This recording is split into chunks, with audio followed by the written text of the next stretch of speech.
प्रत्येक महिलेला आवडतं सुंदर दिसायला आणि त्याच सौंदर्याला खुलवते ती म्हणजे एक सुंदर साडी। म्हणूनच कवठे मंकाळमध्ये महांकाली कलेक्शन यांनी सुरू केलेला आहे भव्य असा साडी महोत्सव 2026। 22 मे पासून 14 जून पर्यंत सकाळी 9 वाजल्यापासून संध्याकाळी 8 वाजेपर्यंत चुकवू नका हा खास असा साडी महोत्सव। आजच भेट द्या Mahankali collection, main road, Kavathe मंकाळ। Kavathe Mahankal मधल्या सर्व महिलांची पहिली पसंत महांकाली कलेक्शन।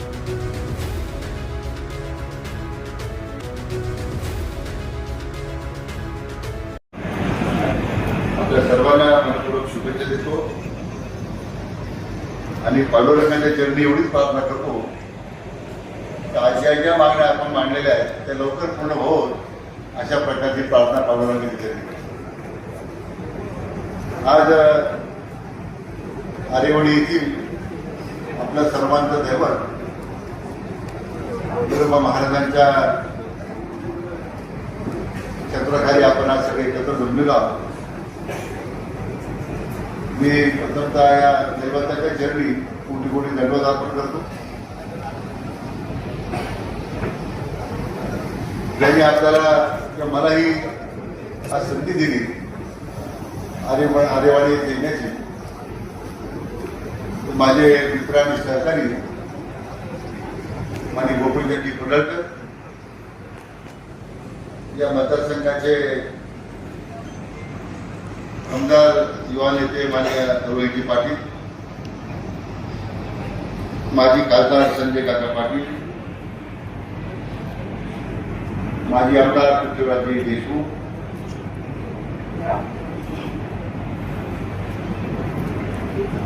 माजी सभापती ब्रह्मानंदजी कुडळकर,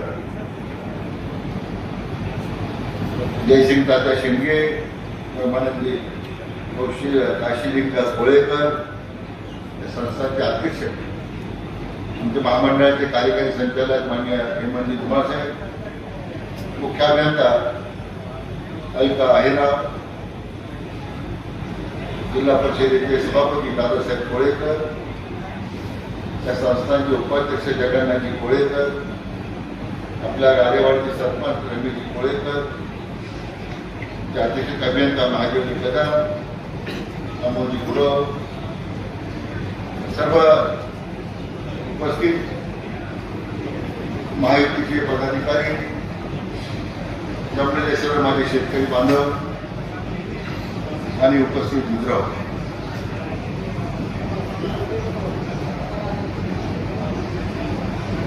कालचा पंढरपूरला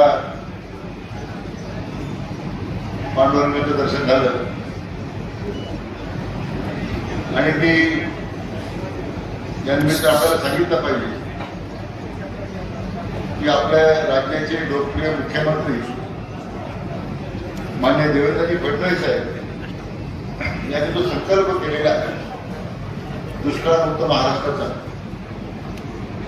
तो संकल्प परमेश्वराने आपला सिद्धीला न्यावा, पूर्ण करावा आणि राज्य दुष्काळमुक्त करण्याचं स्वप्न त्यांनी जे पाहिलेलं आहे ते पांडुरंगाने आपल्याला पूर्ण करण्यासाठी आम्हाला सगळी ताकद द्यावी अशी काल त्यांच्या चरणी प्रार्थना केली।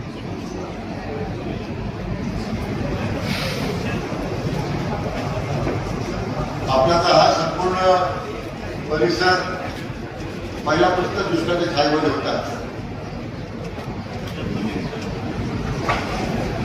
तर तुम्ही ज्या भागातून येतो संपूर्ण गोदावरी खोरे हे सगळ्यात चुकीचं खोरं आहे। सगळ्यात जास्त दुष्काळी पडतात त्या भागामध्ये आहे, परंतु निळवंडेसारखं धरण त्या ठिकाणी सुरू केलं। महाराष्ट्रातल्या एका जाणत्या राजानं त्या धरणाला 4 वेळा भूमिपूजन केलं। 26 कोटीचं धरण 33 वर्षानंतर 5,000 कोटी रुपयानं पूर्ण झालं। आदरणीय प्रधानमंत्री नरेंद्र मोदीजी उद्घाटनाला आले होते, त्यांनी मला प्रश्न विचारला, माझे मुख्यमंत्री मोदी होते, 34 साल क्यों लगायला? महाराष्ट्रामध्ये हीच अवस्था गेली अनेक वर्ष होती, भूमिपूजन करायचे पडळकर साहेबांनी सांगितल्याप्रमाणे 10 किलोमीटर भूमिपूजन, पुढे 20 किलोमीटर दुसरं भूमिपूजन, त्याच्यावर 3-3 निवडणुका काढल्या काही लोकांनी. त्याच्यावर महाराष्ट्राचं नेतृत्व काही लोकांनी अनेक वर्ष केलं. परंतु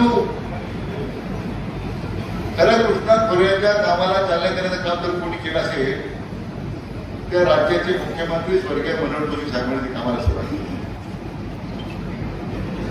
परंतु मूळ सत्यापन आली होती. या दुष्काळ भागाला पाणी मिळालं पाहिजे म्हणून त्यांनी अविरतपणे त्यासाठी प्रयत्न केले. ते स्वर्गीय वसंतदादा पाटील असतील, स्वर्गीय रामा असतील, या दोन्ही मुद्द्यांना सुद्धा मी या निमित्तानं त्यांच्या मुक्तीला त्यांना वंदन करतो. एक समर्पित भावनेनं काम करणारे सगळे लोक होते. परंतु या दुष्काळी भागाला पाणी देण्यासंदर्भाची भूमिका असायला पाहिजे.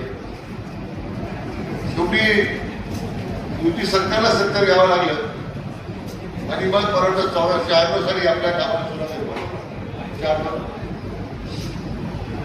आपल्या भागातले माजी मंत्री ताजेंद्र घोरपडे सुद्धा त्यावेळी त्यांनी या भागात पाणी येण्यासंदर्भात प्रयत्न केले. परंतु 15 वर्ष 20 वर्ष निधी मिळत नव्हता आणि पुन्हा 14 साली पुन्हा देवेंद्रजी फडणवीस साहेबांना मुख्यमंत्री व्हावं लागलं. तेव्हा आता टेंबूच्या भागामध्ये पाणी यायला लागलं, म्हैसाळमध्ये पाणी यायला लागलं, विस्तारित योजनेला पैसे मिळायला लागले. कारण दुष्काळी भागाच्या लोकांसंदर्भात त्यांच्या ज्या भावना आहेत, किती काळ पिढ्या, 2 पिढ्या, 4 पिढ्या यांनी फक्त पाण्याची वाट पाहत बसायची. आणि म्हणून आपल्या या सगळ्या योजना जरी निधी दिलाच, पण माझ्याकडे जो गोदावरी बऱ्यापैकी ते आता कोकणात पाणी आणायचं 78 TMC, ते काम आता जबाबदारी त्यांनी माझ्यावर सोपवली. जवळजवळ 1 लाख कोटी रुपये खर्च करून आपण ते 78 TMC पाणी आता गोदावरीमध्ये आणलं. ते समुद्रात जाऊन जातो. एकाच त्याच्यामध्ये स्वतःबद्दल एक आत्मविश्वास आणि लोकांच्या प्रत्येक असणारी त्यांची जी भावना आहे, लोकांच्या भावना प्रश्नाची सोडवणूक करण्यासाठी त्यांचं समर्पण आहे. मला वाटतं देवेंद्रजी या राज्याचं नेतृत्व करताना खऱ्या अर्थानं दुष्काळी भागाला न्याय मिळालाच पाहिजे या भूमिकेतून काम करणारं नेतृत्व मला वाटतं यशवंतरावजी चव्हाण साहेब असतील, वसंतदादा असतील, त्यानंतर फक्त देवेंद्रजींना त्या ठिकाणी मला त्याचा उल्लेख केला पाहिजे की त्यांनी त्यासाठी काम सुरू केलं. आज आपल्या या भागामध्ये येत असताना आज मी काय फार मोठं भाषण करणार नाही, पण आता बऱ्याच लोकांनी मला मागण्या केल्या, तलाव जोडले, तलाव पाणी सोडा, जोडणी करा, पीडीएन करा. भूमिजनची तर मला स्वस्त बसू देत नाही. हे झालं पाहिजे, ते झालं पाहिजे. म्हटलं भूमिजनची राज्यात दुसऱ्या भागाचे काम आहे, दुसऱ्या भागात तुम्ही काही करा, पण माझ्या दुसऱ्या भागाला पाणी आणलं पाहिजे, योजना पूर्ण केल्या पाहिजे, हा त्यांचा आग्रह आहे. आणि म्हणून टेंबूसोबत नव्याने आता फडणवीस साहेब आपण आता नाबार्डमधून 619 कोटी रुपये आता आपण मंजूर केले त्या कामाला किती करणार पैसे मंजूर झाले.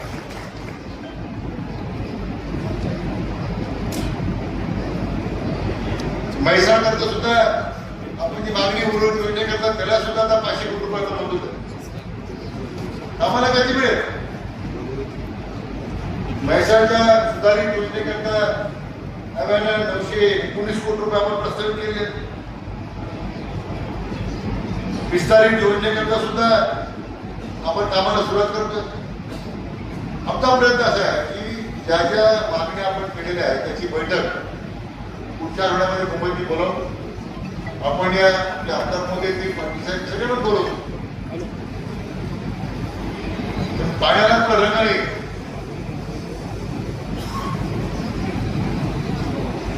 आणि त्यासाठी सगळ्यांच्या सहकार्य घेऊन आमचा प्रयत्न असा आहे की सगळ्या योजना ज्या आपण मागण्या केलेल्या आहेत ते किमान या वर्ष 2 वर्षात आपल्याला पूर्ण करता आल्या पाहिजे त्याची तुम्हाला मी हमी देतो. आपण 100% काम पूर्ण करू. इथं बऱ्याच आश्चर्य वाटलं. इतक्या योजना इतक्या लोकांना सूचना केल्या, आपल्या निवेदन आले माझ्याकडे, ते सुद्धा चक्रून घेऊ. आज अब्जावधी रुपये खर्च झाला असताना जर अजूनही काही भागात पाणी मिळत नाही. आरेवाडीच्या लोकांची मागणी आहे. मी आता अधिकाऱ्यांना सूचना दिल्या, ताबडतोब सर्वेक्षण करा, प्रस्ताव दाखल करा. सूचना मिळायला दिलेल्या आहे. त्यामुळे आरेवाडीच्या भागाच्या लोकांना त्याच्या आपण पंपाच्या बद्दल मागणी केली. आपण टेंडर काढतो. आता हे मान्य आहे की हे सगळे पंप आता कामं झाले.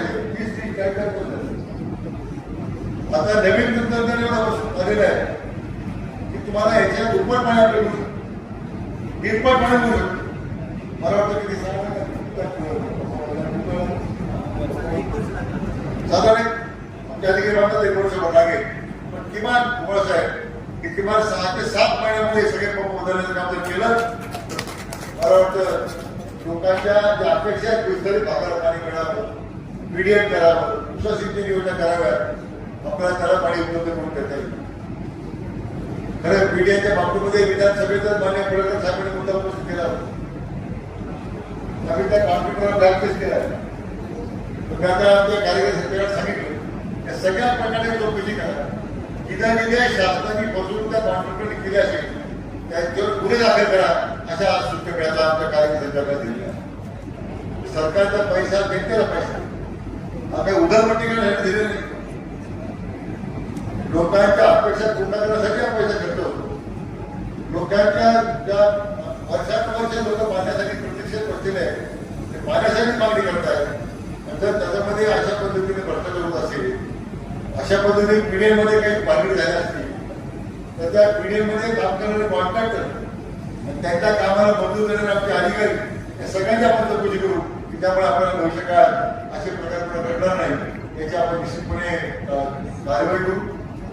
आज या निमित्तानं आपल्या सगळ्यांना टेंबा विस्तारित योजना जी आपण मांडलेली आहे ती मला वाटतं जून 27 पर्यंत आपण ती पूर्ण करू शकतो. विस्तारित योजना केली पैसे लागतात, देवा आश्रमाला पैसे लागतात. मी म्हटल्याप्रमाणे दुष्काळमुक्त प्रदेश झाला पाहिजे ही त्याची भूमिका आहे. बाकी योजना पैसे रुपये पडते. दुष्काळ भागाला पाणी देण्यासाठी त्यांच्या हात अतिशय मोकळा आहे. अधिकारी निधी उपलब्ध करून देण्या संदर्भामध्ये आपल्याला त्या ठिकाणी त्यांचं पाठबळ आहे. त्यामुळे आता जलसंपदा खात्याचा आपल्याला रिस्ट्रक्चरिंग केलेलं आहे. आता सांगलीचं मैसाल विभागाचं कार्यालय सांगलीला सरकार आणलेलं आहे. नेमूळ कार्यालय आपण सांगलीवर विद्यालय आणलेलं आहे. पुण्याचं कार्यालय सोलापूरला आणलेलं आहे. दुसरं कार्यालय पुण्याच्या मुख्यमंत्री कोल्हापूरला आणलेलं आहे. विकेंद्रीकरण झाल्याशिवाय लोकांचं काम होणार. आमचे अधिकारी जनतेपर्यंत गेले पाहिजे. आमच्या आजोबांनी सांगितलं तुम्ही शेतात गेल्याशिवाय कोण शेतकाम सांगणार. घरी बसून तुम्ही ठरवू नका काय शेतात करायचं. शेतात जा, शेत तुमच्याशी बोल की माझ्या हातात माझी अडचण, माझ्यासाठी करा, माझ्यासाठी अमुक करा. म्हणून लोकांपर्यंत गेल्याशिवाय ज्या भावना सांभाळणार नाही आणि त्या भावनेवर आधारित आपल्याला कामही करणार नाही. आणि म्हणून या निमित्तानं निश्चित आज या पवित्र देवस्थानामध्ये आज आरेवाडीच्या पूर्व महानगरच्या या परिसराला येत असताना आज आपण त्या पद्धतीने आपलं स्वागत केलं. म्हणजे एक काय